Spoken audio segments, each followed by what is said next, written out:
come the F-15E Strike Eagles, the 391st Fighter Squadron.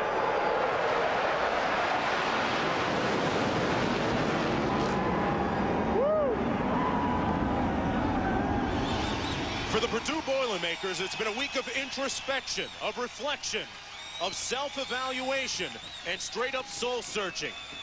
Right now, they are trying to extinguish the question marks and the fires brought on by a two-game losing streak. And they're trying to snap out of those doldrums, led by Joe Tiller today, the head coach, as they take on Michigan, number 9 in the country. Kickoff coming up next. Must show the Michigan State quarterback firing. Jeff Smoker against Minnesota, and you know who he's looking for. Charles Rogers down inside the 1, set up a touchdown. Spartans up 7-0. Spartans receiving. And he has recently supplanted Butler as a starter. Third down for the Wolverines. Complete for the first down at the 38-yard line. Benny Joppru brought down by Schweigert on the play, but Joppru is a player who right now has a lot of the pro scouts very excited. A 19-yard pickup on the play. The NFL scouts say that Benny Joppru may be the #1 tight end in the country. You are not going to cover him with a linebacker. And right here you see Joe Odom, number 51, who's a talented player as well. Difficult with a linebacker mark, one-on-one, overthrowing it with the win. Single back set. Down to the 33-yard line is B.J. Askew. Let's go back to Lafayette. Start of the second quarter. Now Mark Jones along with Bob Davey and Holly Rowe down in the field. First down and 10 for Michigan. No score so far in the ballgame. But the Wolverines driving, courtesy of a couple of key plays by Navarre and Askew. Here's Chris Perry. Perry is Russian package coming in for the Wolverine defense. Also substitution package for Purdue's offense down here in short yardage situations. Normally, they go ahead and go with some defensive personnel on the field. Sean Phillips. Number 15, and Goldsberry, number 44, the up back. Boyd is the tailback, and it's a waggle. Kirsch runs into the end zone, outrunning Stevens for the touchdown.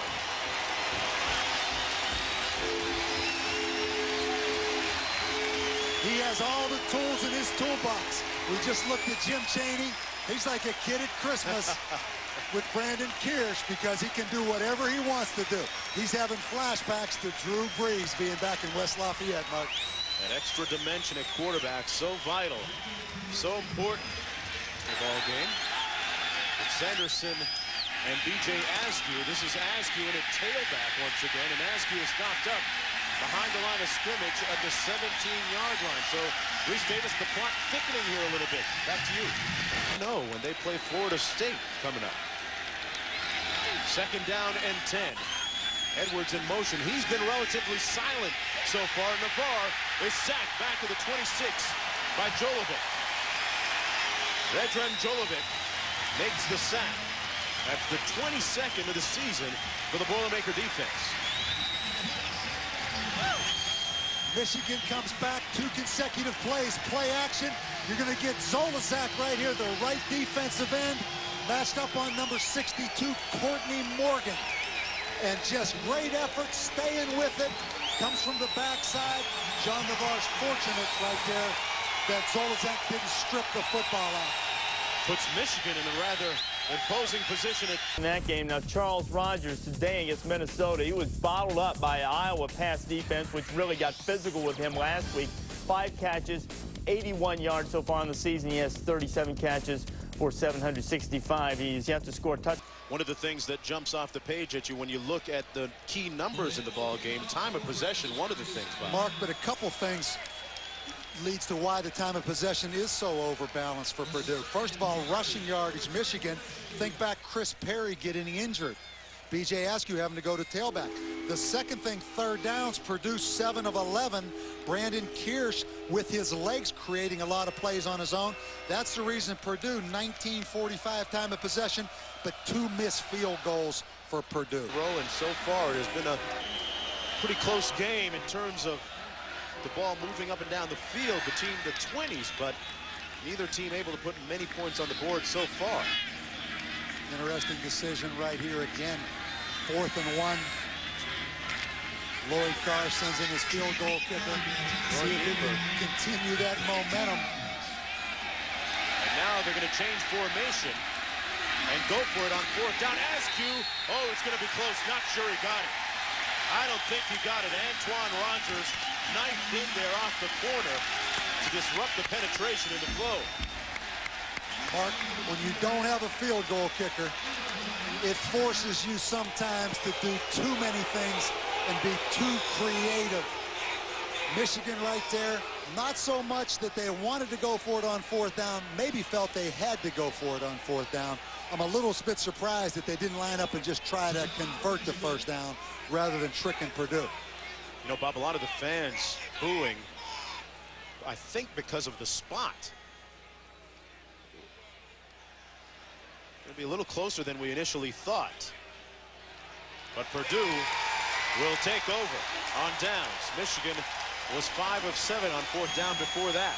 Mark, once again, when you don't have a field goal kicker, normally you line up right there, kick the field goal, or you go for it on 4th down. But because of not having a kicker, you become almost too creative right there. B.J. Askew close, but not good enough. We'll be right back. Wolverines at the 38-yard line. 1st down and 10. Chris Perry back in a tailback. Askew offset out of the eye. Perry busting one over the left side. And a strong, authoritative run before finally being brought down by the free safety, Stuart Schweigert, but a pickup of 14 yards and a 1st down.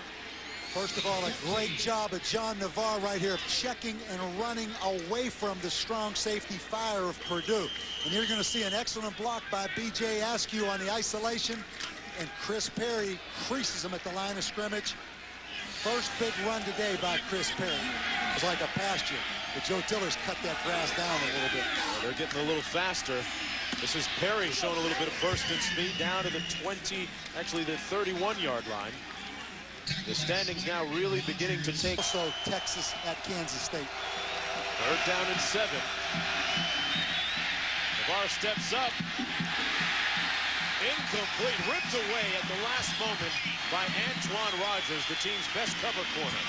It was intended for Ronald Bellamy. And Michigan will send on its punt team. Rogers made a couple nice plays today. Michigan again with the crossing route. They send Braylon Edwards shallow, Ronald Bellamy in deep. Great effort right there by Antoine Rogers a lot of times. 3rd down and 4. Standiford going in motion.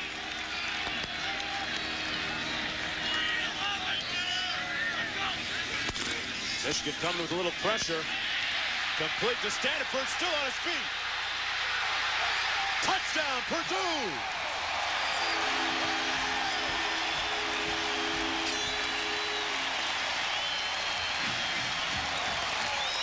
"31 yards on the strike, and the Boilermakers are back in it.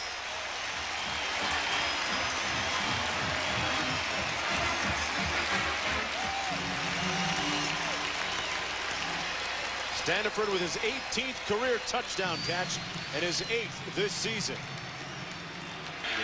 Putting up great numbers. 1st and 10. Wolverines run it.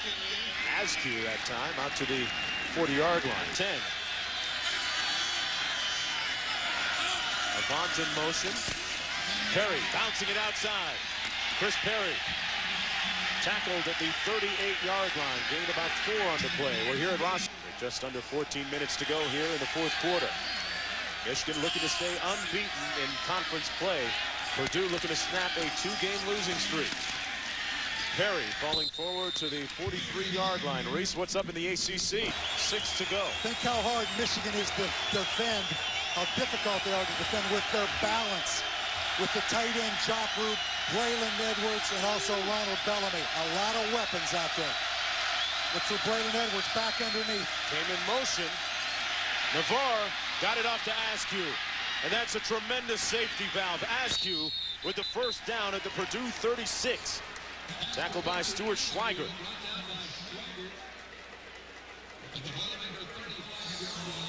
B.J. Askew in the game in the one-back set for protection.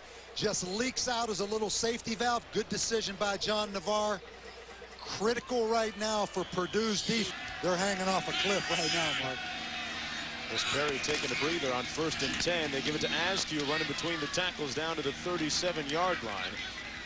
But back to Chris Perry. I don't think that you can say enough about his temerity and his strength on the sidelines, playing injured and limping. Michigan going to pound them a little bit. They go with their big jumbo fullback, 280 pounds. They hand the ball to B.J. Askew on the ISO and just trying to ram it down their throat right now. Right here, a 37-yard field goal. Greenberg has made one already today. They faked one earlier. And this one's blocked. It is blocked. The Boilermakers special teams making a decisive play. Sean Phillips, for the 2nd consecutive play, raises up and makes a big play.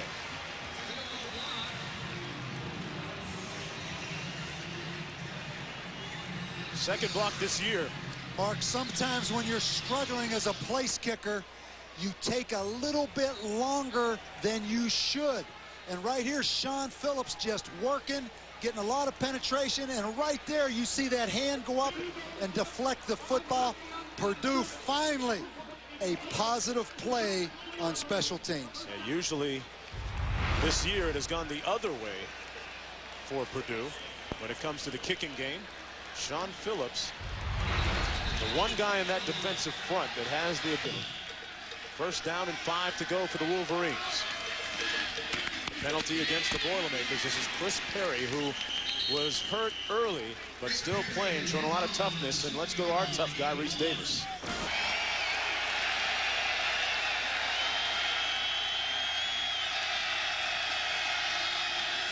Purdue blitzing. Askew on the carry, and he's chopped down at the 8-yard line. About 4.5 minutes to go, with the clock now the enemy of the Boilermakers. I'm impressed with the character and the resiliency. Since you were a little kid playing out on the playground, right, you were told don't retaliate. Okay. Because the second guy always gets caught. That's your quarterback. But you know what, right there? I kind of give Kelly Butler credit, to be honest. Okay. You know, at some point, that was a cheap shot by Grant Bowman. Lloyd Carr would admit that. Grant Bowman would admit that after he looks at it. But the bottom line, if I'm Kelly Butler, or if I'm coaching Kelly Butler, I'm kind of proud of him right there for stepping up. Got to have your guy a little bit. Purdue calling a timeout. That says it all right there. Joe Tiller in his first 5 seasons, plus 31. This season, -8 in turnover margin. They've struggled, particularly on the road. Turnovers today. Those 2 interceptions by Kyle Orton put the nail in the coffin, Mark. 2nd and 18. Perry stopped up at the 6-yard line. And in the big picture, Purdue, who has gone to 5 consecutive bowls, that streak now in danger should they fall to 3 and 5 on the season. Mark, the thing they have going, though, their defense continues to hang in here and play. And once again, tight game for the Boilermakers. They've had some close ones this year against Notre Dame. Duff intercepts Orton's pass here, returns it 33 yards. Notre Dame winning that one. Then against Wake Forest, Lachovic missed 3 potential game-time field goals. Wake Forest won by 3. Then against Iowa, final minute. We saw this one. We did this one. Kirsch picked off. They lose by 3. Then against Illinois last week, after rallying back from 24 points down, they lose to Illinois by a touchdown. Second position this week as far as Purdue goes. Michigan elects to play zone coverage and defend here against the empty. Underneath, Stubblefield running for the pylon. And he got there. No.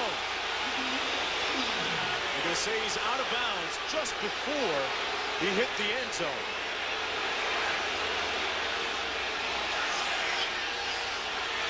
There appeared to be a late signal from the far side, but there wasn't. Michigan in zone coverage. Tyler Stubblefield lays out. Wow. It looked to me like that ball crossed the plane, Mark. We didn't have a great angle, but it looked to me like that football went across the plane. Michigan with its hands team on the field. The Wolverines recovering. It almost appeared as if a Purdue player touched it before it went 10 yards. Should have been a penalty on that play right there because Purdue did catch that football before it went 10 yards. Cato June, part of the hands team, the good hands team for Lloyd Carr's crew. 5 seconds to go, and they hold the lead by 2.